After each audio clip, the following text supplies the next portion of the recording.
So this is Poolside Sales Chat, and this is actually episode 17. Austin, Texas is hot too. I was in Austin last October. I'm going back, in fact, this October as well, to Dell World. Really looking forward to that. Got some good friends at Dell. So, Poolside Sales Chat. What is this thing about? This week, this is episode 17, and we're going to talk football today. Yeah, we're going to talk football. Well, not really.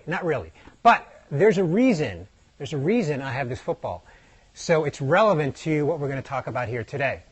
Oh, you like my blue glasses? Cool. Yeah, rad. I don't think anybody's used rad and me in the same sentence in a long time. So, hey, I'll take it. Hey, so why am I holding a football on Poolside Sales Chat? So here's the thing. Recently, I recorded a webcast with David J.P. Fisher. You guys know David J.P. Fisher? He goes by D-Fish. He is I should know his Twitter handle, right? At David J.P. Fisher, something like that. I think it's at DJP Fisher on Twitter. He and I recorded a podcast recently, and the title of the podcast is Hyper-Connected Social Selling, and it's all about how to use defense and offense. Yep, there you go. D-Fish Rockstar. Cool. Thank you. Give him a shout out, by the way. Give him a shout out. Tell him, I know he's in Chicago. Tell him if he's not here, where else would he rather be right now than watching Poolside Sales Chat episode 17, where I'm going to talk about what he and I talked about on our webcast, all about defense and offense. So, yep. Oh man, this sun is killing me. So, I'm going to keep going here. Defense and offense. So, D-Fish and I, that's what David Fisher goes by, D-Fish. He and I, we did a webcast on what does it mean to have a defense strategy in B2B social networking and an offense strategy in B2B social networking. And it's all around hyper-connected social selling. And basically what it comes down to is this. We know that the world has changed, not just the world at large, but the B2B sales environment has changed. We know that. The buyer has changed, the way the buyer engages has changed, the buyer conducts all this research on their own, and we know, generally speaking, that it's usually not the final decision maker that's doing the research, because the final decision maker typically delegates that to some staff. And it's that staff, oftentimes millennials, but not necessarily always millennials, they're doing their research online. And guess what? They're doing their research in social channels. So we know, we published a report last year, October of last year. In fact, it was with Dell. And it was a research report that Dell conducted with Carnegie Mellon University. And one of the fascinating data points on there was that 75% of B2B buyers conduct research in social channels. Yeah, 75%. So, how does a B2B sales professional get inserted into that research process when it's staff conducting that research and they're generally not looking for sales conversations? So that's where this concept of having a defense strategy and an offense strategy. And the reason for the football is that, it's football season. It's starting right now.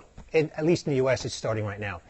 And we know, if you're a football fan, like I am, you know that every football team has to have a great defense and a great offense. You have to have both. Okay, you have to play both sides of the ball. So in B2B social networking, in B2B social sales, to have a great defense strategy starts with your social profile. Your social profile needs to work for you 24/7.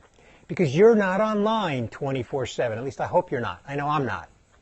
But your B2B buyer might be conducting research early in the morning, late at night, weekends, whatever the case may be, even if it's during the day when you're not online. So your social profile needs to be working for you 24/7. That's what we mean by having a great defense. And your social profile has to have a killer headline that's attention grabbing, has to have a good photo that represents your brand, and it has to have a really good summary. I'm talking LinkedIn profile now. It has to have a really good summary that really tells a narrative. It tells your story about how you can help your buyer. And that social profile, that's your defense, because that's what's available to the buyer when you're not online and you're not engaging. Now, speaking of engaging, let's talk about offense. What do you think an offense strategy is? An offense strategy is all about engaging.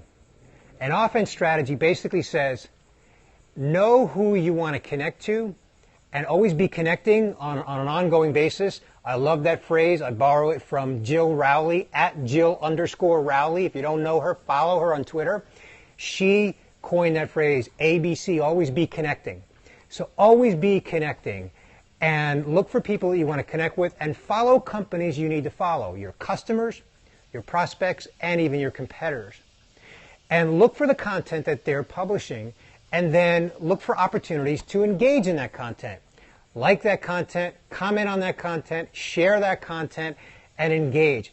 Look for these opportunities to actually have what I call digital touch points with people, real digital touch points that are human to human. And then you can look for opportunities. Once you've had several digital touch points, I have a rule of thumb that says basically without 5 digital touch points, I'm generally not going to try to take a conversation offline before I've had 5 digital touch points. That's my guideline. You do whatever you want to do. It's a generalization, but it works for me. So here's my point. In B2B social networking, in this hyper-connected social networking world where the world has changed, the buyer's changed, the buying process has changed, you need both a good defense strategy, just like football teams, and a good offense strategy. Now, I mentioned at the top of this little Periscope here that I did this webcast with D-Fish, David J.P. Fisher, a.k.a. D-Fish. We did this webcast. It's 45 minutes long. We go into a lot more detail. I encourage you to check it out. I've heard a lot of people actually listening to it kind of like a podcast in their pocket, at the gym, walking the dog, whatever the case may be. It's available, obviously, desktop, mobile, whatever your preference is. You can find the webcast. It's totally free. Just hit our website at socialbusinessengine.com. You'll find it right there. And the 3 things that basically we're covering is really, it's a mindset. You've got to have the right mindset for this hyper-connected social selling world we live in. And secondly, you've got to have a strong defense, which is having a strong online social profile, social presence that works for you 24/7 when you're not online to engage. And then number 3 is you have to be engaging. You have to be online every day. And you have to look for opportunities to engage with your audience and then look for opportunities to take those online touch points into offline conversations, sales conversations. So again, I invite you to check out the webcast. Just go to socialbusinessengine.com. You'll find it right there. I'm going to sign off for this poolside sales chat. Once again, this is Bernie Borges with Social Business Engine, and I am wishing you continued sunshine. See ya.